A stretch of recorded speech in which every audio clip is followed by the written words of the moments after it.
Good day, ladies and gentlemen. I'm Steve Duvall, and this is news on Sedona.biz.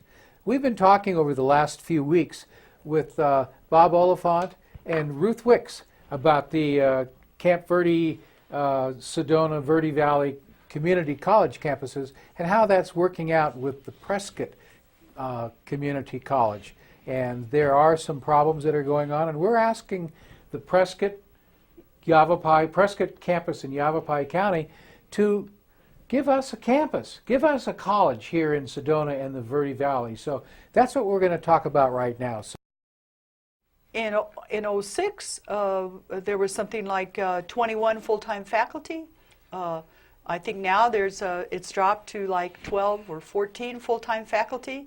So they've riffed positions.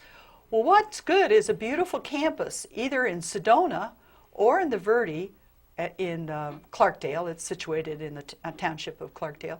If there are no teachers to teach those our people. Or courses that are being offered. Something else that's really happening is they built this nice campus. They say it sits, I've heard them say, it sits the third vacant or something like that. Why is it sitting vacant?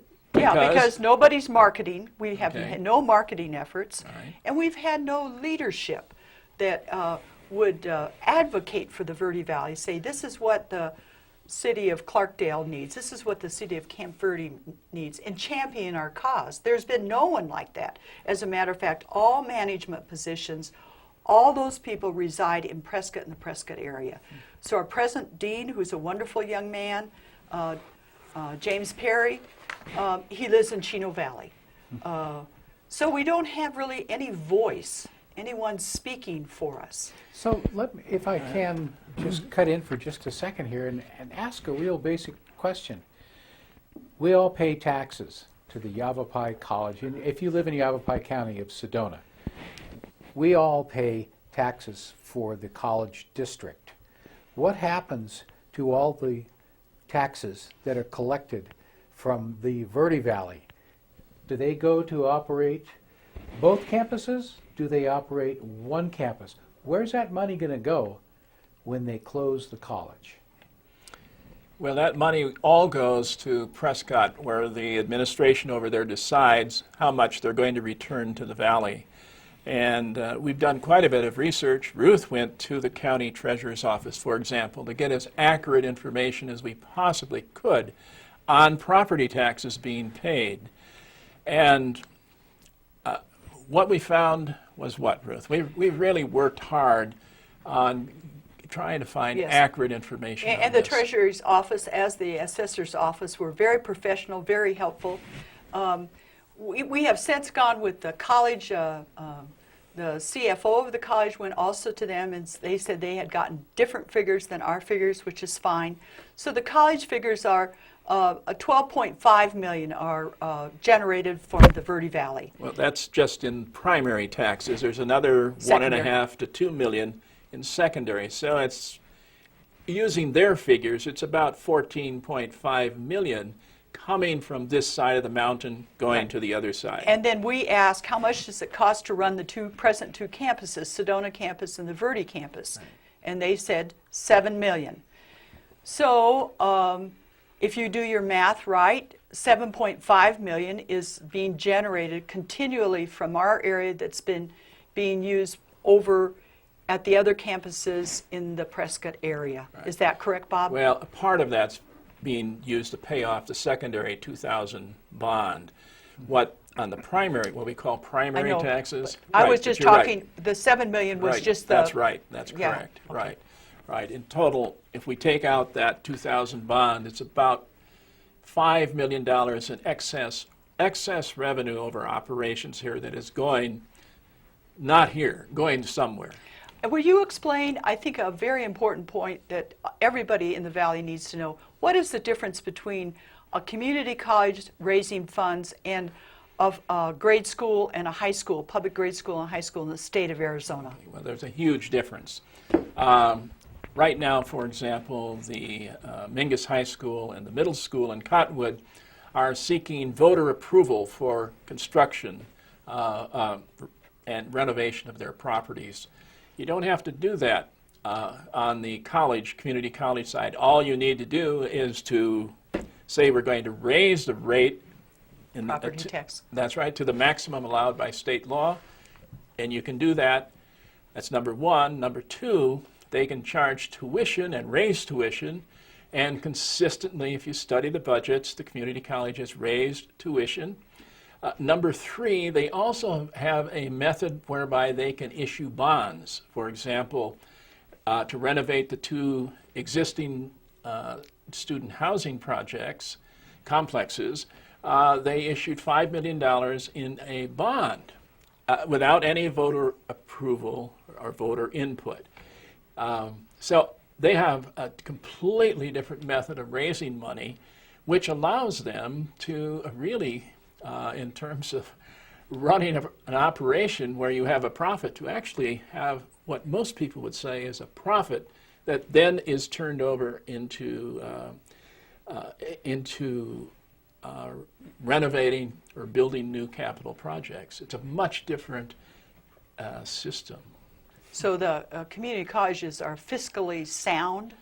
They're fiscally sound. At least Yavapai That's Community right. College has done a very good job with I think they've done an excellent job in terms of being fiscally sound. One problem is they may have locked themselves into operation expenses on the west side of the mountain that are so high that they no longer can really afford. When we afford an administrative college over here, which might cost $500,000 or $1 million, we don't know, something like that.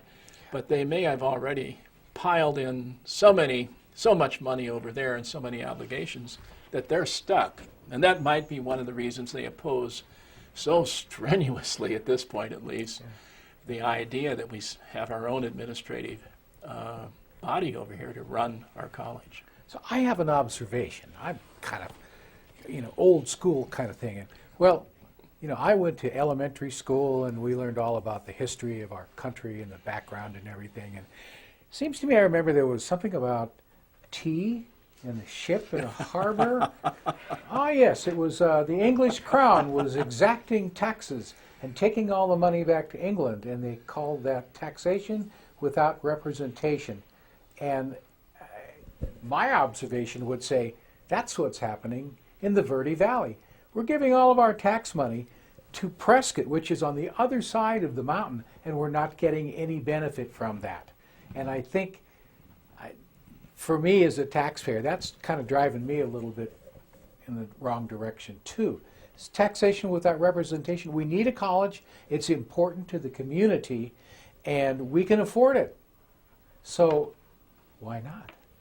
So what do you see as the solution to the absence of the community college opportunities in the Verde Valley? Ruth or Bob, which one of you guys Well, want to let me take that? just start briefly. Out of all this, something really wonderful has happened. The communities are all involved. The city councils, the elected leadership of the communities are now involved and beginning to realize the lack of opportunities in our valley. And the mayor of Sedona has worked with the other mayors. They're diligently trying to work with the college with this advisory council that they're talking about. Also a resolution saying we would like an equitable distribution of resources, and we want you to look at that.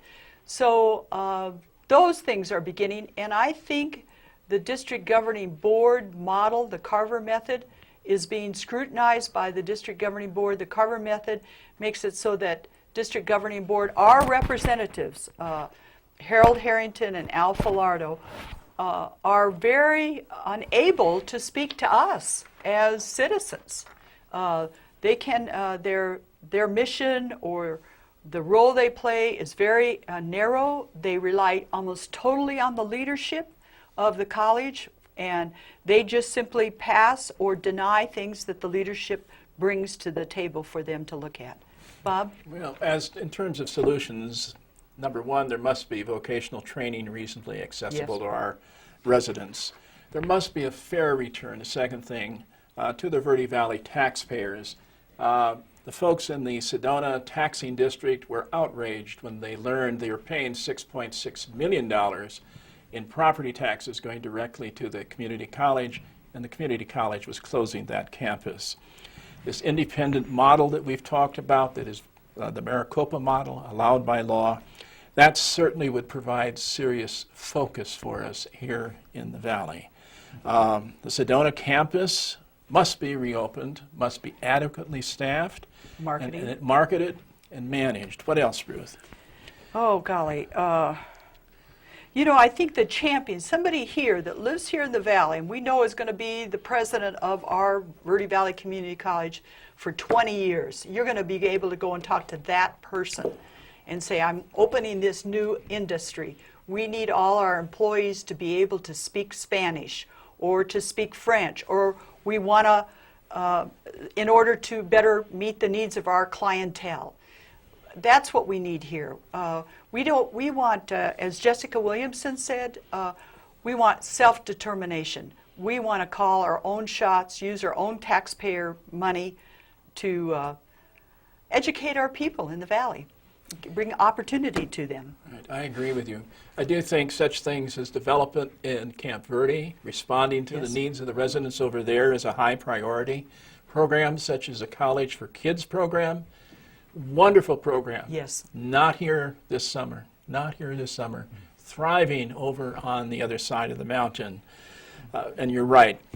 Overall, local access by residents to the administration, a transparent administration, certainly would be a solution to the problems that now plague us over here in the Verde Valley. So let me ask this question kind of in closing. And I don't want to say, what do you think our odds are? It's not a matter of, you know, a game. The only option is for the Verde Valley, Sedona campus, Clarkdale campus to have their own college that's administered and operated by and for the people in this area. Correct. So there's no making this, well, 50-50 we might go, or 80-20 we might go. The only option, the only answer really is, how long is it going to take for us to get this done? Well, we are wearing them out, I think. They're tired of us speaking. Well, good. And I'm hoping that they, you know, the district governing board people are not bad people, nor is the leadership of the college bad. Right. I think we have to educate all of those people. This is a whole new concept for all of them. And they're fearful they're going to lose power and prestige. We don't want to take anything away from Prescott, but we want our own here. Perfect. Yeah, I think folks have been struggling now since 1967 to have their own community college over here. I think the time has come. There's 70,000 people over here. It's not a major reform, quite honestly. You've got 10 of these things in Maricopa County. So the chances are relatively good over, unfortunately, I'd say the next few years. I don't think, maybe that's too long, Ruth, maybe you disagree. You'd like next few days, but it's tough. Well, maybe we should have a bet. And we're just going to have to keep educating, you're absolutely Right. educating the public, bringing out the facts as we can discover them, and go forward. It will be a feather in the administrative caps of the individuals that are in the leadership positions of the college to actually create a separate independent campus. And as we flourish, they can say, we were the one that started it. We were the one that are supporting it. We're all in it together.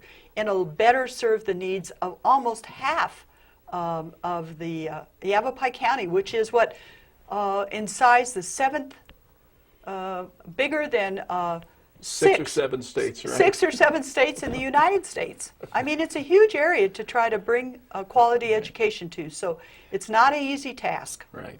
I agree. You know, speaking of time, that's one thing that we're out of right now. I'm afraid we're going to have to wind up today's program. So, ladies and gentlemen, I want to thank you very much for joining us. Pardon me, joining us today, and hopefully participating in the movement to get a community college located here in the Verde Valley. Thank you, ladies and gentlemen, and we'll see you soon. Bye now.